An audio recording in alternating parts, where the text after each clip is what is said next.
नमस्कार, न्यूज़ 830 में आप सबका स्वागत है। मेरा नाम अजीत सिंह, रिपोर्टर। आज हम आए हैं शख्सियत के बारे में बात करने के लिए, एडवोकेट नितिन जी।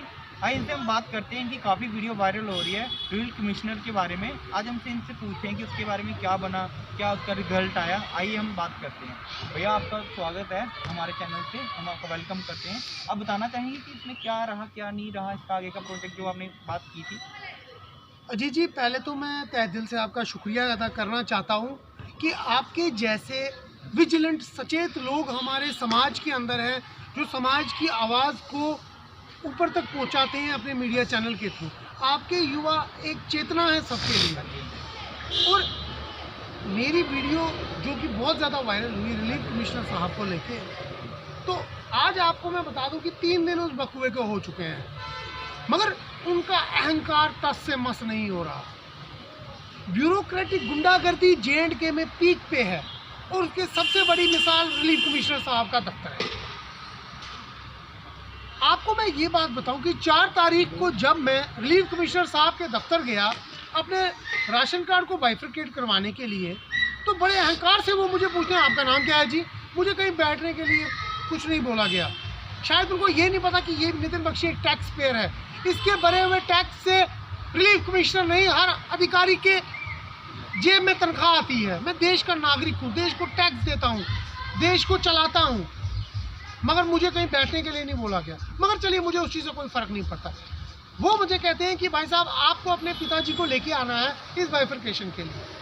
तो मैं उन जनाब से कहता हूँ कि मुझे कोई कानून बता दे, ऑर्डर बता दे, सर्कुलर बता दे, कुछ लिखा हुआ बता दे कि कहाँ पे ये लिखा हुआ है कि आपके पास इतनी पावर है, आप एप्लीकेंट को, उसके पिताजी को अपने पास पेश करवा सकते हो।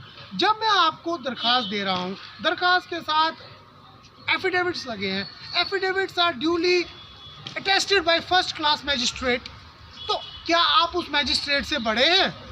क्या आपका ओहदा उनसे ऊपर है? आप कंटेम्प्ट ऑफ कोर्ट कर रहे हैं। ये अदालत की तौहीन है। आप अदालत की तौहीन कर रहे हैं रिलीफ कमिश्नर साहब, ये अदालत की तौहीन है।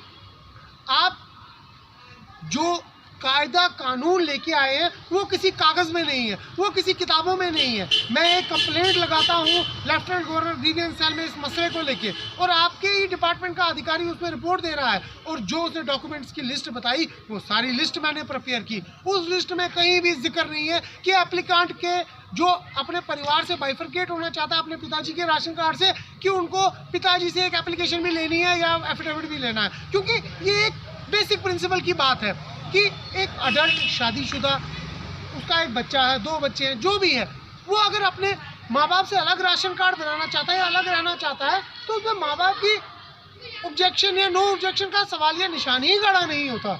मगर नहीं, रिलीफ कमिश्नर साहब के अपने कायदे कानून है, जंगल राज चल रहा है। मुझे ये चीज़ बताए, कोविड है, मैं आपको ये बात बताऊँ, मैं एक एक्टिविस्ट हूँ, मैं एक्स प्रेसिडेंट हूँ यंग लायन एसोसिएशन का। आज हमारी व्हाट्सएप पे चैट हो रही थी ग्रुप पे, तो सब इस मुद्दे को कंडेम कर रहे हैं, क्योंकि मैं उनका एक इलेक्टेड रिप्रेजेंटेटिव हूँ। मैं चाहता मैं वहाँ जाके प्रोटेस्ट भी कर सकता हूँ, मैं सब लोगों को इकट्ठा करके रिलीफ कमिश्नर साहब का पुतला भी फूंक सकता हूँ, मैं डरता नहीं हूँ इस चीज़ से, बहुत किए हैं ऐसे। मगर कोविड है, हमें प्रोटोकॉल्स को फॉलो करना है। महामारी है, ये फैल रही है, तो हमें गैदरिंग्स इकट्ठी नहीं करनी है। मगर मैं ये भी कहना चाहता हूँ कि मेरे पास साइलेंट प्रोटेस्ट करने के बहुत तरीके हैं। अगर ये अपनी अकड़ छोड़ के मेरा काम नहीं किया और जोनल अफसर को ऑर्डर नहीं दिए कि ये काम किया जाए, मैं इनकी ऑफिशियल गाड़ी पे काले रिबन बांधूंगा। मैं इनकी ऑफिशियल गाड़ी पे काले रिबन बांध के अपना प्रोटेस्ट जाहिर करूंगा कि ये गुंडागर्दी बंद की जाए, तानाशाही बंद की जाए, गैर कानूनी काम बंद किए जाए। जो कानून के दायरे में बातें हैं, जो कानून के अंदर लिखी हुई है, उनको फॉलो किया जाए। अगर कहीं कानून में ऐसा लिखा हुआ है, वो कानून आप बताएं, आप ऑन रिकॉर्ड उसको लाए, जो आप ला नहीं पा रहे हैं क्योंकि ऐसा कुछ है नहीं। आप कश्मीरी विस्थापित जो 33 साल से वनवास काट रहे हैं, भगवान राम, पूजनीय राम, हमारे भगवान राम ने भी 14 साल वनवास काटा, मगर हम 33 साल से वनवास काट रहे हैं। ये एडमिनिस्ट्रेशन, ये बीजेपी सरकार सिर्फ हमारे जख्मों को कुरेदती है, उसमें मलहम कभी नहीं लगाती। और वैसी ही बात है इस रिलीफ कमिश्नर दफ्तर की, ये हमें हरास कर रहे हैं, हमें तंग कर रहे हैं, हमें बेसलेस चीज़ों पे परेशान किया जाता है कि फलाना डॉक्यूमेंट लाओ, फलाना डॉक्यूमेंट लाओ, फलाना डॉक्यूमेंट लाओ। अरे भाई साहब, जो पहले ही पलायन भुगत चुकी कम्युनिटी है, जो पहले ही अपना सब कुछ कश्मीर में छोड़ के आई है, जिसने जीरो से सब कुछ स्टार्ट किया, आपको उसको रिहाइश देनी चाहिए, आपको उसको, मैं कहता हूँ, सब्सिडीज देनी चाहिए, आपको उसको डोर स्टेप पे फैसिलिटीज पहुंचानी चाहिए, मगर आप उस चीज़ में विफल हो चुके हैं। आप सिर्फ तानाशाही पे उतर आए हैं। कश्मीर के अंदर कश्मीरी एम्प्लॉय जो पैकेज के तहत लगे हैं, उनको एकोमोडेशन आज तक नहीं मिल रही, वो ठंड में ठिठुर रहे हैं, बर्फ में उनका बैठने की जगह नहीं, पानी की व्यवस्था नहीं, बिजली की व्यवस्था नहीं, वो रेंट पे रह रहे हैं, कोई कहीं रह रहा है। आप आज तक उनको सुरक्षा तो बहुत दूर की बात है, आप उनको एकोमोडेशन नहीं प्रोवाइड कर पाए, तो बहुत शर्म की बात है आपके लिए रिलीफ कमिश्नर साहब, बेहद शर्म की बात है। आप माइग्रेंट्स को सेटल करना दूर की बात, आप उनको हरास कर रहे हैं। आज 3 दिन से ये माजरा चल रहा है, आपने मुझे हरास किया। ये कानून में कहीं नहीं लिखा कि बाइफरकेशन के टाइम एप्लीकांट को या उसके पिताजी को आपके पास आना है। बाइफरकेशन का काम जोनल अफसर का है। जोनल अफसर मुझे वर्बली कहते हैं कि आप रिलीफ कमिश्नर ऑफिस जाइए, रिलीफ कमिश्नर साहब वहाँ दूसरे काले कानून बताते। इरादा क्या है उनका? हमें हरास करना, हमें तंग करना। क्या एक मजिस्ट्रेट का अटेस्ट किया हुआ एफिडेविट को आप नहीं मानते हैं? आप अदालत की तौहीन कर रहे हैं। ये कहाँ की गुंडागर्दी है? अमित शाह जी, मोदी जी, नींद से जाग जाइए। फिर आप मोदी जी कहते हैं हमारे रास्ते रोके जाते हैं। पंजाब के अंदर वो लोगों का आक्रोश था। मोदी जी, जनता जनार्दन है, गुंडागर्दी नहीं चलेगी। 3 साल से हमारे जम्मू कश्मीर के अंदर चुनाव की झलक कहीं नहीं है। बाबूशाही पीक पे है, चीफ सेक्रेटरी, बड़े बड़े आला अधिकारी लोगों की बात नहीं सुन रहे। ग्रीवियंस सेल सिर्फ एक ड्रामा है।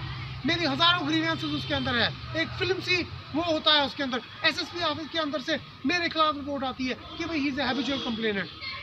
शर्म की बात है, शर्म की बात है। एक एग्रीव्ड को, एक विक्टिम को उसकी प्रॉब्लम सॉल्व नहीं की जा रही, उसके ऊपर टैग लगाया जा रहा है। ये वही बात है कि सरकार अगर प्रोटेस्ट करता है उसको आप खालिस्तानी बोलते हो, मुसलमान करे तो उसको पाकिस्तानी बोल दो, हिंदू कर दे तो उसको कांग्रेस एंटी नेशनल बना दो।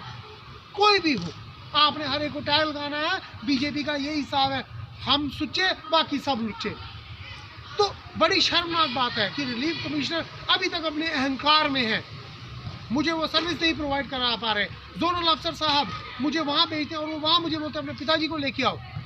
मैं ऐसा कभी नहीं करूँगा। अगर कानून ऐसा है आप मुझे कानून बताए, कानून कहाँ में है? ऐसा कोई कानून नहीं है। ये आपकी गुंडागर्दी है रिलीफ कमिश्नर साहब, ये आपकी तानाशाही है। तो मगर मैं इतना बात बता दूं, मैं रिलीफ के बगैर रह लूँगा, मगर आपकी तानाशाही के आगे मैं झुकने वालों में से नहीं हूँ। ये आज मैं आपको न्यूज़ 8:30 AM से चेतावनी दे देना चाहता हूँ कि कदम उग्र से उग्र होंगे। कोविड प्रोटोकॉल्स का भी पूरा मद्देनजर उनको मैं रखूँगा, मगर मेरा प्रोटेस्ट रुकेगा नहीं। मेरी आवाज़ को आप रोक नहीं सकते। आप मुझे क्लर्क के पास भेजते हैं कि ये आपको लाभ बताएगा, वो क्लर्क मुझे उल्टा हरास करता है, वो मेरे साथ इलिसिट लैंग्वेज यूज़ करता है। मुझे शाम को 5 बजे तक उधर वेट कराया जाता है रिलीफ कमिश्नर के ऑफिस में 4 जनवरी 2022 को। क्या ये आप कश्मीरी पंडित माइग्रेंट्स को सेटल करने की बात कर रहे हैं? क्या ये आप उनको फैसिलिटीज प्रोवाइड करने की बात कर रहे हैं? आपको शर्म आनी चाहिए रिलीफ कमिश्नर साहब। आप विस्थापितों के जख्मों को कुरेद रहे हैं, उन पे मलहम नहीं लगा रहे, उन पे नमक और मिर्चियाँ लगा रहे हो। अब बस भी करो। कितना हमें सताओगे, कितना हमें तंग करोगे, हम कितनी जुल्म गैरत सहेंगे, कितना वनवास काटेंगे? वनवास तो हम पहले से काट रहे हैं, अपने घरों से बाहर है 33 साल से। और आपकी पूरी रिलीफ कमिश्नर ऑफिस की टीम हमें हरास करने में लगी है। आखिर माजरा क्या है? क्यों मैं अपने पिताजी को लेके आऊँ? क्या किस कानून में लिखा? आप मुझे बताएं, तुम्हें ले आऊँगा। ऐसा कोई कानून नहीं। अपनी ईगो सेटिस्फाई करनी है कि हम अफसर हैं, हमें अपनी अफसरशाही दिखानी है, हमने अगलों को खड़ा करना है, अपने सामने खड़ा रखना है, उनको बेइज्जत करना है, उनको जलील करना है, उनको पूरा दिन उनको वेट कराना है ताकि वो हरास हो, वो शाम को थक हार के घर जाए। और जब एक मजलूम थक हार के शाम को घर जाता है, वो रो ही सकता है और कुछ नहीं कर सकता और भगवान को खोज सकता है। मगर नितिन बख्शी उनमें से नहीं है। ईंट से ईंट बजा के रख देंगे रिलीफ कमिश्नर की, बता देंगे उसको कि एक्टिविज्म किसे कहते हैं। मैं प्लाई कार्ड लेके उनके दफ्तर के बाहर खड़ा हूँगा, उनकी ऑफिशियल गाड़ी पे काले झंडा उनको दिखाऊंगा जब वो दफ्तर आएंगे। SHO कंसर्न चौकी अफसर नवाबाद मुझे अरेस्ट करना चाहते हैं, मैं अरेस्ट होऊंगा। मैं बेल के लिए भी अप्लाई नहीं करूँगा, हालांकि मैं खुद वकील हूँ, मगर ये मेरा प्रदर्शन होगा, ये मेरा विरोध होगा। मैं फिर उसको चेतावनी दे देना चाहता हूँ, अशोक पंडिता जी होश में आओ, होश में आओ। अहंकार रावण को भी बहुत हो गया था, फिर क्या हश्र हुआ उसका, तो उस चीज़ को इतिहास जानता है। वरना रावण जैसा विद्वान कोई नहीं था, मगर उसको अहंकार मार गया। अहंकार से नीचे आओ, कश्मीरी हिंदुओं के विस्थापन को एक्सप्लॉइट नहीं करो, उनको सर्विसेज प्रोवाइड करो, उनको डोर स्टेप पे सर्विसेज दो, अननेसेसरली डॉक्यूमेंटेशन, अननेसेसरली प्रेजेंटेशन। और अभी कोविड है, मेरे पापा 60 से ऊपर है, सीनियर सिटीजन है, आप घर पे आइए, हमारे घर पे आके सिग्नेचर करिए, वेरिफिकेशन करिए। आपके मुलाजमों को क्या तकलीफ है घर पे आते, वो घर क्यों नहीं आएंगे, डोर टू डोर वेरिफिकेशन क्यों नहीं करेंगे? उनको अपने दफ्तरों में बैठ के सब उनके पेश चाहिए, सामने होने पेश चाहिए कि कहाँ का इंसाफ है, कहाँ का कायदा है, कहाँ का कानून है, कहाँ का निज़ाम ये चीज़ कहता है। या गुंडागर्दी है रिलीफ कमिश्नर साहब। मैं आज आपको फिर इस चैनल से सचेत करना चाहता हूँ कि छोड़ दीजिए अहंकार, मेरे घर आइए, आप साइन करवाइए, क्या करना है मैं उधर नहीं आऊँगा अपने पिताजी। मेरे पिताजी सीनियर सिटीजन है, कोविड चल रहा है, मैं दफ्तरों में नहीं लेके जाऊँगा। जय हिंद, जय भारत। Thank you.